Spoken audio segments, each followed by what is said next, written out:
Hi, so I'll make it quick so we can all go to lunch. So my name is Karoline. I'm the founder of Smartzer, which is a video technology company. So obviously in the recent years, we've seen that there's a huge increase in using online video in advertising across all sectors, from e-commerce all the way to automotives and so on. However, the monetization and analytics behind it is still at very much early stages. So in terms of monetization, it's largely around putting banner ads on your videos, or like actually quite nicely, YouTube has now enabled you to put sort of product cards next to your video, but still the click-through and conversion rates are very, very low compared to what they potentially could be. And then in terms of analytics, all you really know is how many people watched your video and where they were watching it at, but you don't actually know anything about what happens within that actual piece of content that people are interacting with, or what they're watching. So what we did is we decided to create a smart video player that will help take this to the next level. So what we do as a business is we actually provide a video tagging service where we mark up specific areas of the video so you can click to shop and see more information or to pre-order certain products. We then provide that all as an interactive video player that is super easy to embed on any website and works across all devices. And then off the back of it, we give you the analytics on a very specific level down to individual products. So in terms of players, we have a number of different versions. The two main versions that we have are a shoppable player, where you simply click on products, see information, and go to purchase.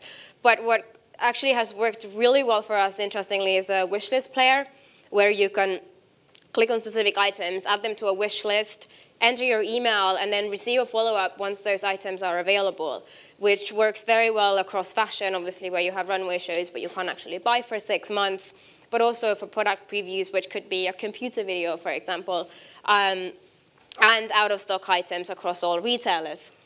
So for the shoppable one, it's as simple as you basically click, you can see the product details, and you can also see add-on items, which have also worked really well for our clients.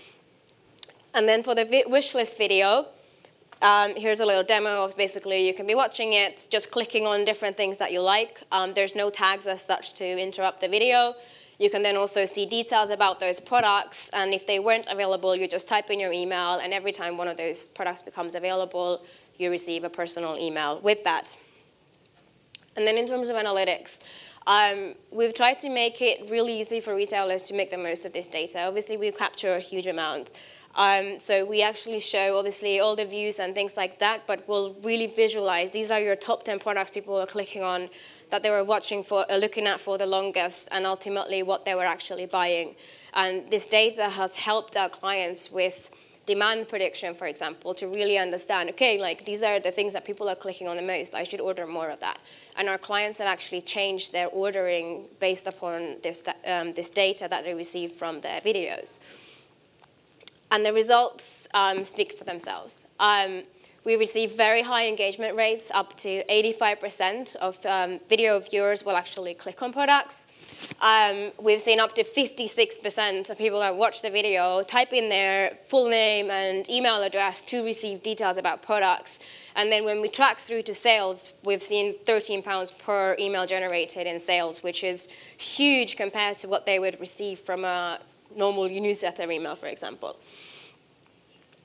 And then in terms of future, as obviously mentioned in a talk earlier today, we agree that all content is going to be clickable. You already see now across magazines and everything, you can click on images and see the information, and I think video is just going to be the natural next step from that. And there needs to be tools available to enable that. Something that we've also seen that's quite interesting is that we're seeing a lot of video. Obviously, it used to be focused on YouTube. Everyone had their videos on their channels. But we're seeing a lot of videos shifting from that also to brands' own websites and to content hubs such as style.com for fashion videos, for example. From our own experience, it's supported by, we've seen up to 12 times more views on the actual brand's website versus their YouTube channel. Which again supports this, this trend. And then, of course, there's the whole social media where you can now even have videos across, Facebook is investing a lot in this, and Instagram and so on.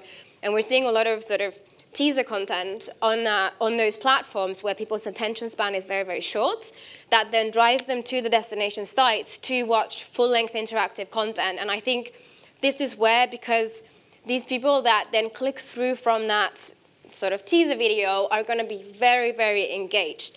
And for these people, you have an amazing opportunity to convert them. So you should really make the journey to purchase as simple as possible. And this is where we wanted to create a video player that allows brands to do that. And then obviously the whole data side.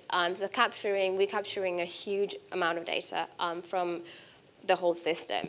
And this data can then be used very, very effectively by brands to drive the system further, to achieve better targeting, better personalization throughout social media, back to your own websites, and ultimately get to a place where your content is a lot more focused and your conversions can be significantly increased from what they are at the moment. So what we're trying to do is create a next generation of video players where interactivity and data are in the center of helping brands to plan new video strategies around this for the future. Thank you very much.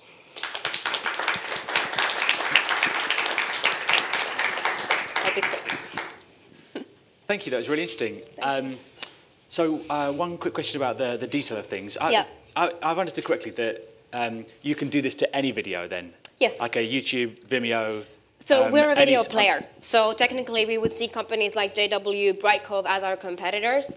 But technically, yes, you can take any actual piece of content and mark up the different areas and make it clickable. So you've got your own video player. Yes, we're a video player. As in, and so that is a competitor of YouTube as well. Technically, yes. Okay. Yeah. I mean, how do you kind of handle the problem that obviously, say, like a company like YouTube has got such massive scale? You know, so it's owned by Google. You know, I mean, how can you compete? I think the way we compete is obviously YouTube is a huge platform, and not only is there branded content, there's a ton of random other content, and they can't then start customizing their players to fit these brands that need something a little bit more specific. And I think that's where we come in, that we have something that gives them something extra and that is specific to what they're trying to do, whilst we can also offer them just a non-tagged version in our player to play a really nice video in their own branded thing that looks like part of their site and branding and everything. Okay, thank you. Thank you. Very interesting. So I'm familiar with some of the competitors that you referenced. The one thing I haven't seen any video player crack is the handoff between the highly aspirational national advertising video and then landing on a commerce experience, which might have the B, C, or D model. How are you helping brands actually have more of a coherent handoff between the video and the commerce experience?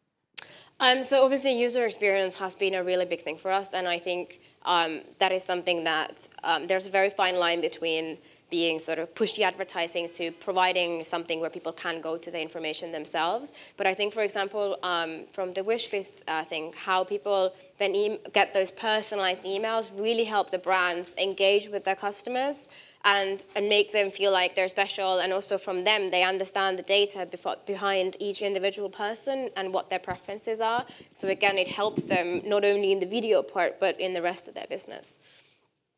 So you have a really strong customer base. Saw the brand names at the bottom. I guess really be interested in the sales cycle with these guys. So why is it that they've chosen you over other potential video players? And I'd really be interested in learning some of the productivity gains or the financial gains they've made through using your video. So some of those numbers would really provide some light for me. So in terms of why these companies have chosen to work with us, one of the things that they've been extremely happy about is that our turnaround is extremely quick. I can have the video like custom player made for them in a day. That is something that a lot of companies can't offer them. And they've been very happy with the user experience and therefore the results as well. For some of our clients, they've seen a 25-fold increase in sales in per video view sales comparison to using our player to using the YouTube player with the cards, for example. So there has been a very big difference from doing some A/B testing. Thank you very much. Thank you. Thank you.